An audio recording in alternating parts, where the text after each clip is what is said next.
Furniture doesn't always have to match exactly to look good together. So come along with me as I turn these two mismatched nightstands into a match made in heaven.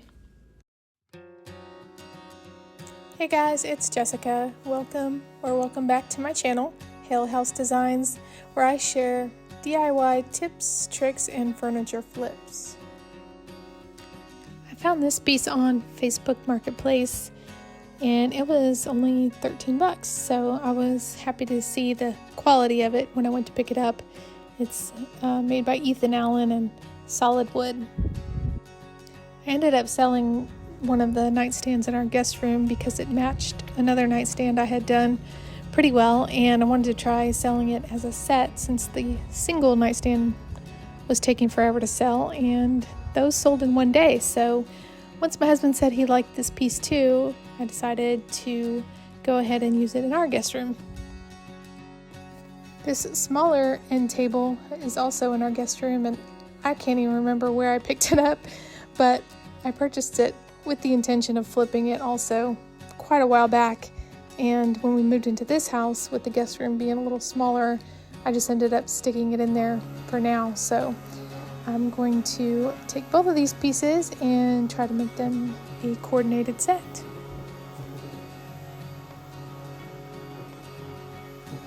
They have a similar top, and then they both have that shelf at the bottom, so that's one way that helps to kind of tie them in together. After a good cleaning, I got to work on the sanding.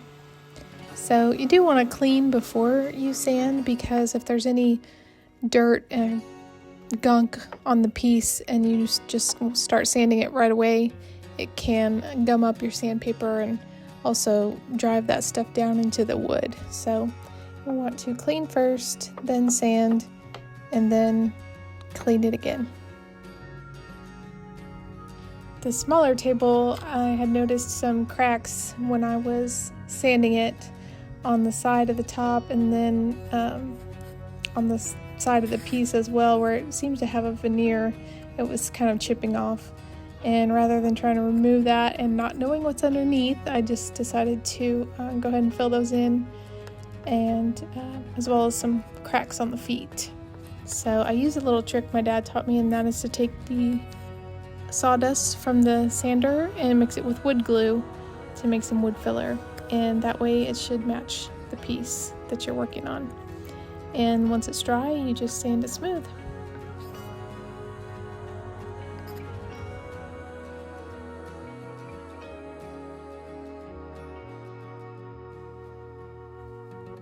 If you aren't sanding your piece and you don't want to make your own, of course you can use any store-bought wood filler, or plastic wood is one I know a lot of people like as well.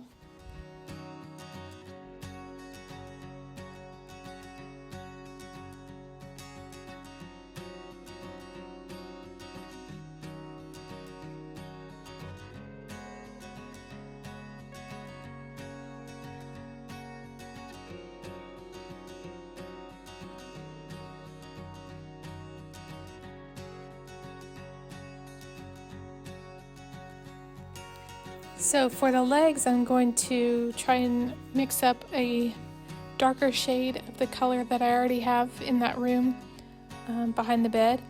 So I don't need to sand that because it's an all-in-one paint, and it has primer and everything all together in one, and you don't have to sand. So that's why I'm only sanding the top and the shelf, because with the paint wash, you need to sand first.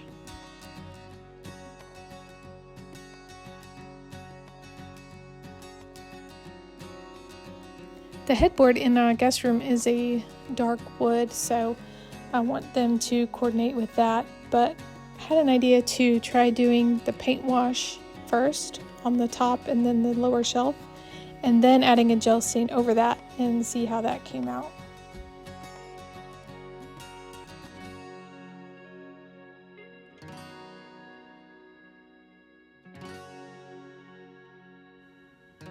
This acts more of like a stain than a paint, so you brush it on and then you can wipe it back if you want it lighter or not, up to you, and then just do however many coats you need to get the look that you want.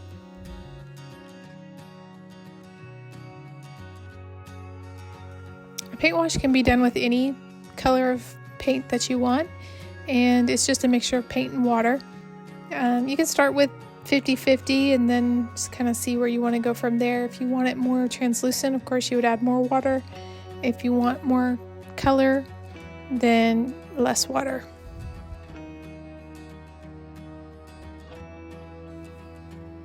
For these tables, I'm doing a tan wash because that's what helps tone down the redness or the orangey color of the wood. It gives it a more natural look and just more of a neutral base to start with.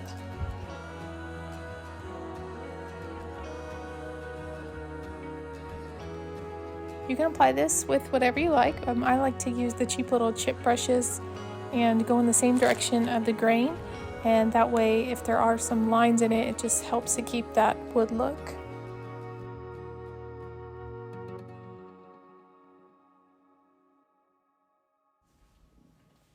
If I'm doing a stain or paint wash and also painting the piece, I usually start with the stain or the paint wash first, just because one is on the top, so I just like to work from the top down. But also if I get any stain or anything on the parts that are to be painted, then I can just easily paint over those and without having to try to get that off.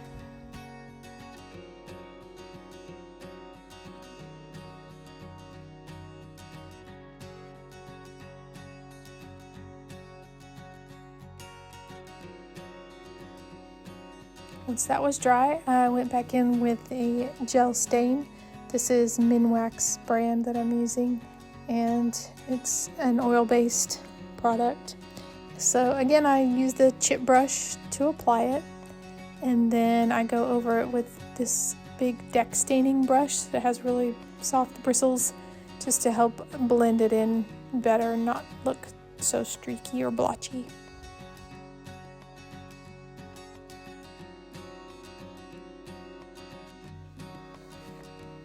The temperature and the humidity in your area, wherever you're working, can have a big effect on how the paint or stain acts. And so this was drying really quickly, so that's why I'm working in such small sections here, so that I can still blend it before it dries too much.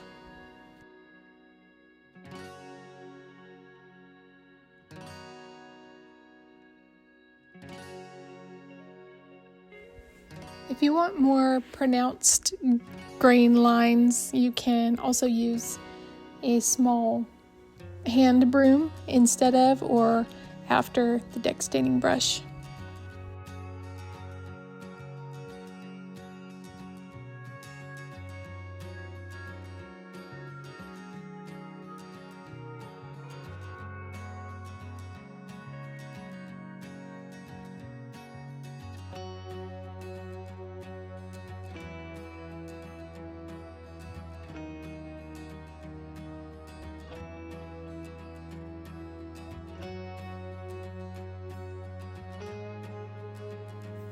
So here it is after the one coat of gel stain, and it looks really pretty, but more of a driftwood kind of look, not really the look I'm going for in our guest room. So I did go ahead and apply a second coat to darken it up. So here it is after the second coat. Of course, it's out in the sun, so it's going to look darker inside, and it's hard to really get the real look on camera. It looks kind of, I don't know, streaky or splotchy on film, but in real life it looks really good. I'm happy with it.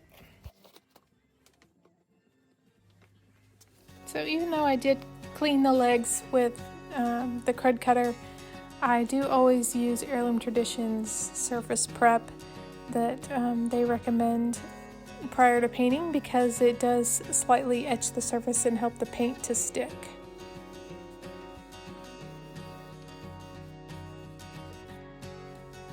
You don't have to rinse this off, just wait a couple minutes until it's dry and then you're ready to paint.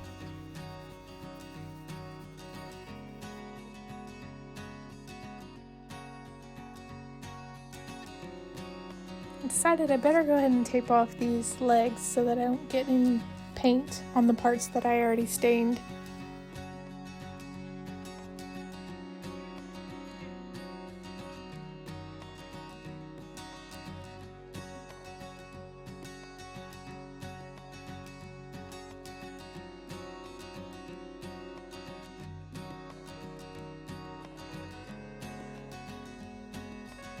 I started mixing Envy and the color London together. Envy's the one you see here on the left. London is not pictured, but I started with 50-50 of those two because that is pretty close to the accent wall that I'm trying to match. Or not match, but get the same shade, only darker. And then I added in Trinity, which is that brighter green on the right, and mixed those up. It was still pretty light, but I decided to just go ahead and use that for my first coat.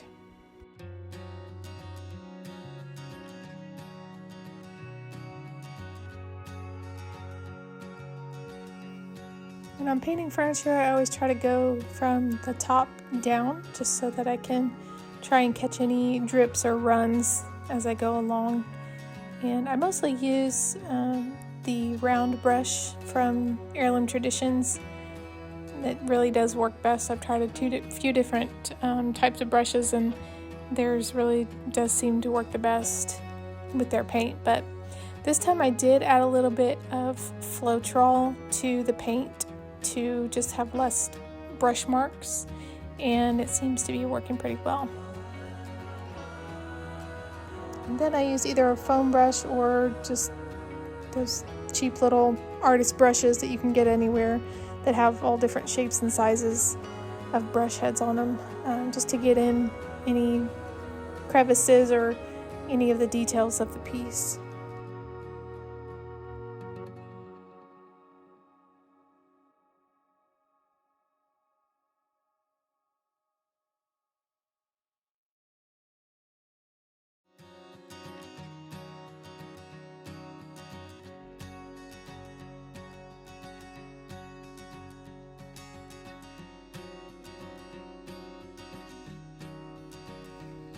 Before I did the second coat, I wanted it darker, so I added some Iron Gate, which is a black, and mixed that in and did the second coat, and here it is after that. In my garage, it still wasn't quite the shade that I was looking for, but once I took it up into the guest room to see how it looked in there, it was perfect.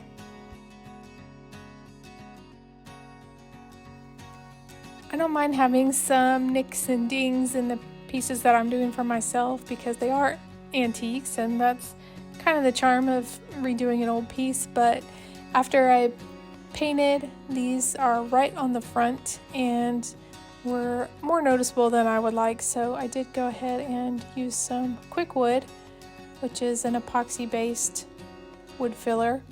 So you just go ahead and cut off a piece and mix up the two colors until it becomes one color, and that activates the epoxy. So you have to work a little quickly, but just go ahead and smooth that on wherever you need it. And it dries pretty quick, within about 15 minutes or so, and then you can sand it and paint it.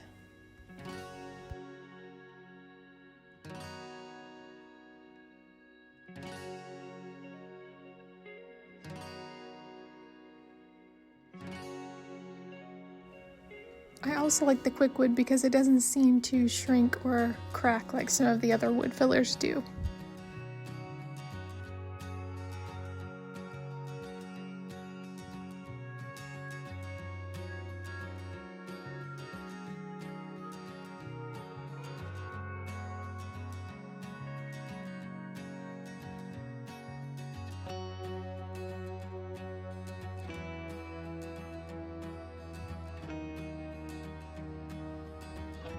As I said, I cannot remember where or when I picked up this table, and I definitely did not remember the knob. I'm sure it's not the original one, but it has this butterfly on it, and I thought it was pretty, so I decided to keep it. I cleaned it up and then gave it a coat of Rustoleum's metallic spray paint in the color Champagne Bronze.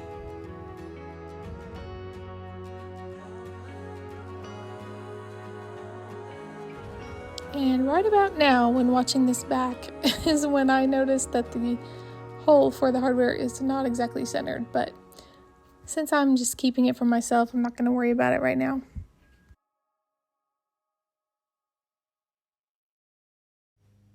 I wanted to give these pieces the look of the brass or gold metal feet, So I used this Rub and Buff wax. It's pretty easy to apply. This is the European Gold, but it comes in a lot of different colors, and you literally just rub it on. It's pretty easy. It does have quite a strong smell, so just beware of that.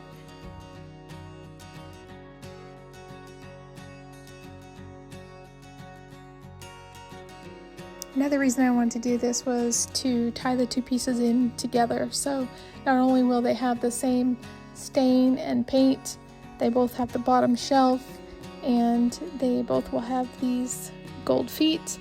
And you could also make the hardware match, but I just liked both handles that were on these, so I decided to keep them, but just spray paint them the same gold color so they match in that way.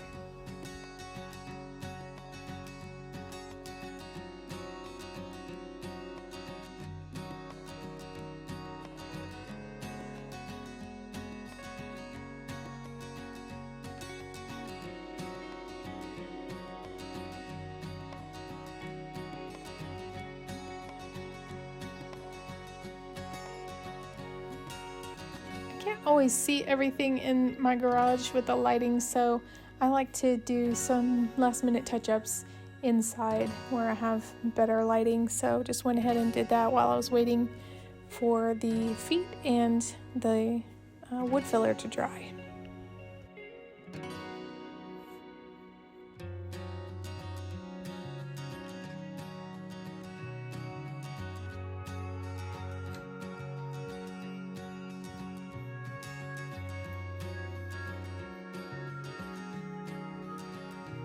I like to use a wax or an oil, or in this case it's a combination of both from Dixie Belle, but I like to use this on the drawers on the sides and also on the slides so that they slide easier. Sometimes these pieces that you get can be pretty dried out, and this one actually comes in a variety of scents, which is nice. This is the Fresh and Clean scent. And I use my Annie Sloan wax brush that I already had. It works really well. It's got nice tightly packed bristles. It's very dense, and so it holds up well to the circular motion that you need to use with this wax, but you also could use a rag as well. So this is one of the peel and stick wallpapers I got from Dollar Tree. I thought the blues and greens would look good with the paint color that I was going for. And it's nice that it comes in these sheets instead of a big roll, so you can just use one for each drawer and trim it as needed. This is the poly that I've been using. It's a water-based product, so it should not yellow over time like some of the oil-based ones might. I prefer the matte finish on top of the wood finishes that I do, but it's just personal preference. You could use a glossier one as well, but I'm just doing this on the tops and the shelves for some added protection, since with the paint you don't need to do that. It's all-in-one, it's already built in there, so if you use an all-in-one then you don't have to do a top coat, but you can if you want to. I typically do 2 coats because we're just not super hard on our furniture, but if I was doing a dining table or something like that, I would probably do at least 3. You can see this one goes on kind of milky looking, but it does dry clear. And I prefer to use a foam brush or sponge to put this on with. Here's a reminder of what they looked like before and what they look like now. Let me know in the comments, do you prefer your pieces to match exactly, all be from the same set, or would you do something like this in your home?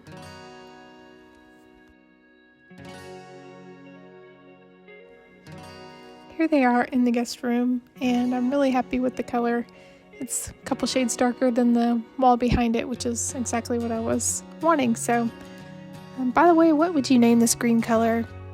I decided that I'm going to start naming my custom mixes because I always thought it would be fun to be the one to name paint colors. So just curious, what would you name it? It's almost a forest green, but with a little bit of blue in there.